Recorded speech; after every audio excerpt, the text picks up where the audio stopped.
You're choosing what to wear on this Friday. Consider wearing blue, a way to support child abuse prevention in our community. A lot of us wearing blue today. Advocates say it's important to support a shift to prevention first by taking action. So Northeast Wisconsin advocates are wearing blue, but they're also highlighting the impact across the state, looking at some of those numbers.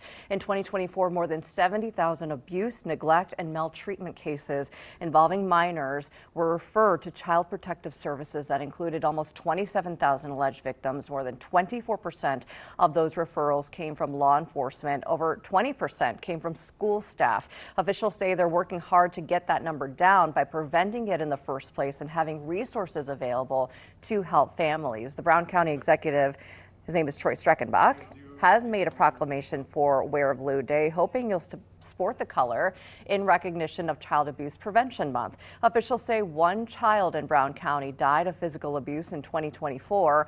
Two others were also reported in our area that year, this time from neglect. One, a baby in Manitowoc County, also a toddler in Outagamie County. Advocates with Family Services of Northeast Wisconsin also showing their support right there. You'll notice pinwheels at Willow Tree Cornerstone Child Advocacy Center in Green Bay.